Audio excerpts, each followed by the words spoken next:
بسم اللہ الرحمن الرحیم ایاک نعبد و ایاک نستعین۔ میرے پاکستانیوں، سب سے پہلے تو جو سویڈن کے اندر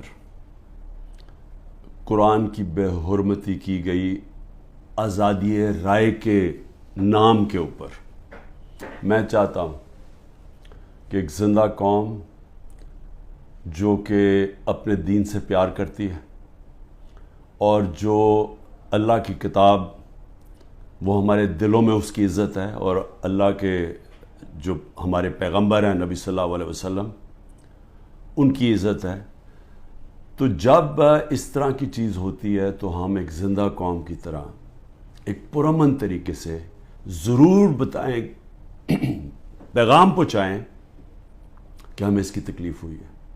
تو میں آپ سب کو کہتا ہوں، میں صرف تحریک انصاف کے لوگوں کو نہیں، قوم کو کہتا ہوں کہ جمعے کے بعد آپ نے سب نے جمعے کی نماز کے بعد نکل کے مظاہرہ کرنا ہے پرامن طریقے سے۔ ہمیشہ پرامن رہو، کیونکہ ہمارا ملک ہے، ہم کوئی نقصان نہیں پہنچانا چاہتے، لیکن ایک پرامن طریقے سے احتجاج ہو تاکہ پیغام جائے کہ پاکستان وہ قوم ہے جو اسلام کے نام پہ بنی تھی، اور ہمیں تکلیف ہوئی ہے کہ یہ وہاں کی پولیس نے اجازت دی کہ جناب آپ قرآن شریف کو جلا دیں، اور آزادی رائے کے مطابق آپ کو پتہ ہونا چاہیے کہ پاکستان کی وجہ سے آج 15 مارچ دنیا کے اندر اینٹی اسلاموفوبک دن بنایا جاتا ہے، یعنی جو اسلام کے خلاف جو حرکتیں ہوتی ہیں، مثلا نبی صلی اللہ علیہ وسلم کی شان میں گستاخی ہوتی ہے، اور یہ جان کے جس طرح یہ قرآن شریف کو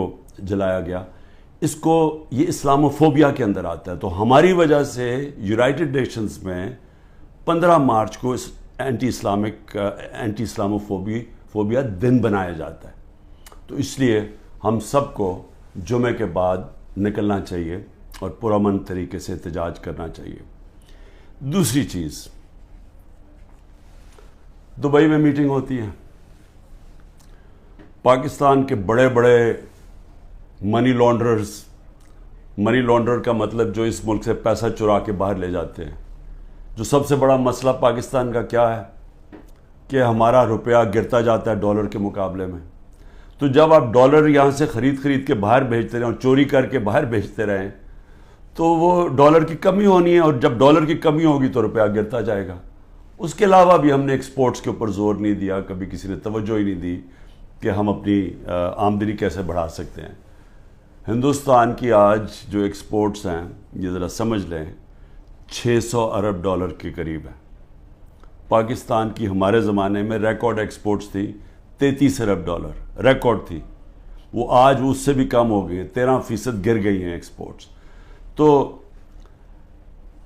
ایک تو کبھی توجہ نہیں دی انہوں نے کہ کس طرح ڈالرز اس ملک میں آمدنی بڑھا سکتے ہیں اپنی، اور دوسرا یہ سارے جو بڑے بڑے نام ہیں ان کے سب کے بڑے باہر محلات ہیں، پراپرٹیز ہیں، بینک اکاؤنٹس ہیں، آف شور اکاؤنٹس ہیں۔ پیناما میں کیا ہوا تھا؟ پیناما میں ایک دنیا کے اندر ایک انکشاف ہوا کہ جنہوں نے بڑے بڑے لیڈرز نے، وزیروں نے اپنے پیسے چھپائے ہوئے تھے باہر کے ملکوں میں کمپنیز کے پیچھے، یعنی کمپنیز کے پیچھے انہوں نے اپنی دولت چھپائی ہوئی تھی، پراپرٹیز لی ہوئی تھی۔ اس میں نواز شریف کی پراپرٹی پکڑی گئی، مریم نواز اس کی مالکہ نکلی، اور وہ لندن کے سب سے مہنگے علاقے میں اربوں روپے کے انہوں نے پراپرٹیز لی ہوئی تھی، جس کو مے فیئر اپارٹمنٹس کہتے ہیں۔ تو وہ انکشاف ہوا تھا، تو پیسہ یہاں سے چوری ہو کے گیا تھا، کیونکہ ابھی تک ایک رسید نہیں بتا سکے کہ پیسہ باہر نکلا کیسے ہے، کدھر سے آمدنی آئی۔ بیٹے کی آمدنی، بیٹے کا جو گھر ہے حسن شریف کا، جو اس نے بیچا ملک ریاض کو، اس کی قیمت تقریباً 18 ارب ہے آج کل کے جو پاؤنڈ، اور 45 ملین پاؤنڈز جو تقریباً 17-18 ارب روپیہ بنتا ہے۔ تو وہ کدھر سے پیسہ آیا تو یہ کوئی نہیں بتا سکتا۔ بیٹے یہاں سے باہر بھاگ گئے کیونکہ وہ بتا نہیں سکتے تھے۔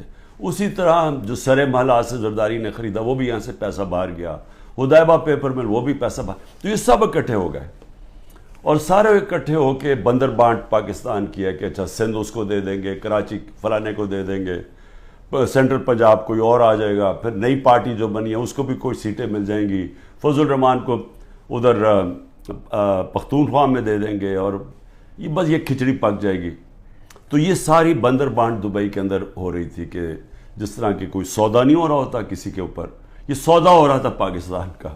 اور کس طرح جو سب سے بڑی پارٹی ہے خوف زدہ ہے کہ اس کو کیسے باہر رکھنا ہے، جس میں عمران خان کی ان کو گنہونے خواب آتے ہیں کہ یہ پتہ نہیں کہ واپس نہ آ جائے، تو اس کو کیسے جیل میں ڈال رہے ہیں. تو میں نے جو آج آپ کے سامنے یہ چیز رکھنا چاہتا ہوں کہ کون سے کیسز ہیں ذرا آپ سمجھ لیں، کیونکہ میں تیار ہوں، انہوں نے ہو سکتا ہے کل پتہ نہیں میری 17-18 بیلیں ہیں، ایک بیل کینسل ہوگی جیل میں چلا جاؤں گا، کل نہیں تو اس کے بعد پھر عدالت میں میرا چکر ہے، اس کے بعد 2 دنوں کے بعد پھر ہوں گا.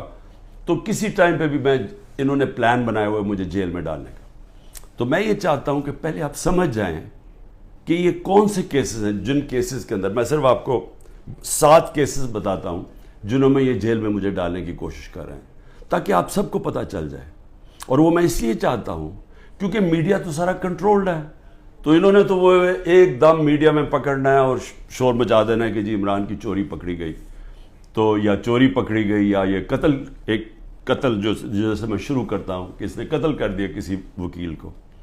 تو میں چاہتا ہوں کہ وہ 7 کیسز پہلے آپ سمجھ لیں تاکہ آپ کو سمجھ آ جائے کہ ایک طرف اربوں روپے کے یہ منی لانڈررز کے اوپر کیسز ہیں، شہباز شریف کے اوپر 24 ارب روپے کی کرپشن کیس میں جس کا انڈر ٹرائل تھا جب جنرل باجوہ نے بچا کے تو اس کو وزیر اعظم بنا دیا. اس کے علاوہ جو نواز شریف کی ابھی تک کوئی نہیں بتا سکا، وہ جو اس کی مے فیئر کی پارٹنرز، بیٹوں کے پاس پیسہ، اور یہ تو سامنے ہے، باقیوں کا تو ہمیں پتہ ہی نہیں ہے کہ کتنی ان کی باہر پراپرٹیز ہیں. اسی طرح زرداری کا ہے، اس کی بھی ساری باہر ان کی پراپرٹیز پڑی ہیں. تو ایک تو یہاں سے پیسہ چوری کر کے باہر لے جانے کے الزام ہیں. اب دوسری دفعہ دیکھیں گے میرے اوپر 170 سے زیادہ کیسز ہیں، لیکن وہ کیسز ہیں کیا؟ تو میں پہلے شروع کرتا ہوں کوئٹہ کا کیس. قتل ہوتا ہے ایک وکیل کا 6 جون کو 10:30 بجے صبح. اب وہ یہ سمجھیں کہ مجھے اس کیس کا پتہ ہی نہیں ہے، یہ کوئی کسی وکیل نے میرے اوپر کیس کیا ہوتا ہے کوئی غداری کا، وہ یعنی اس کا کوئی مجھے نوٹس ہی نہیں آیا، مجھے پتہ ہی نہیں اس کیس کا. پتہ تب چلتا ہے جب ایک دم پتہ یہ جی کہ کیونکہ اتنے زیادہ کیسز تھے تو یہ کیس تو کسی کو اہمیت ہی نہیں، کسی نے مجھے کہا کوئٹہ میں کیس ہے، مجھے پتہ ہی نہیں تھا. تو اس وکیل کا قتل ہوتا ہے 10:30 بجے، 11:30 بجے پولیس میں رپورٹ ہوتا ہے. 2:22 میں شہباز شریف کا جو مشیر ہوتا ہے وہ سٹیٹمنٹ دیتا ہے کہ عمران خان نے اس وکیل کو قتل کیا. اب یہ سمجھیں کہ صرف قتل میں 10:30 سے اور 2 بجے کے اندر وہ فیصلہ کر لیتے ہیں کہ عمران خان نے قتل کیا. اس کے بعد کیا ہوتا ہے؟ اس کے بیٹے کو اٹھا کے لے جاتی ہے پولیس. اس بیٹے کو 12 گھنٹے سے زیادہ پولیس اپنے پاس رکھتی ہے. وہ اگلے دن جا کے اگلے دن کی دوپہر کو وہ کہتا ہے کہ جی عمران خان اس قتل میں ملوث تھا. لیکن پھر کیا ہوتا ہے؟ اس کی جو بیوی ہوتی ہے، وہ جو دوسری بیوی ہوتی ہے، وہ کہتی ہے کہ فیملی کے لوگوں نے قتل کیا اس کو. وہ ویڈیو اپنی جاری کرتی ہے کہ فیملی کے لوگوں نے قتل کیا. اور پھر دیکھیں سارے کوئٹوں کا پتہ ہے کہ ان کی وہ وکیل کی دشمنیاں تھیں، سب کو پتہ ہے ان کی آپس میں دشمنیاں تھیں. اسی وکیل نے جا کے ہائی کورٹ کو کہا کہ مجھے سبی میں نہ کیسز مجھے دو کیونکہ میری وہاں جان کو خطرہ ہے، میری دشمنی ہے. اور پھر یہ دیکھیں، یہ ذرا آپ غور سے یہ دیکھ لیں، یہ اس کو بڑے قریب سے دیکھ لیں اور اس کے اندر یہ مظاہرے کیا کر رہے ہیں. ان کا قتل ہوتا ہے اور یہ قتل میں کہتے ہیں کہ یہ قتل اس وکیل نے اس کے وکیل کی طرف سے یا انہوں نے کیا. اس کا نام لکھا ہوا ہے کہ وہ اس قتل میں ملوث تھا. تو جب ایک فیملی دشمنی بھی ہوتی ہے، اس سے پہلے ہی وہ پرائم منسٹر کا مشیر کہتا ہے کہ جی عمران خان نے قتل کر دیا، ابھی تفتیش بھی نہیں ہوتی. اور مجھے افسوس سے کہنا پڑتا ہے کہ وہاں ہماری سنا بھی نہیں گیا.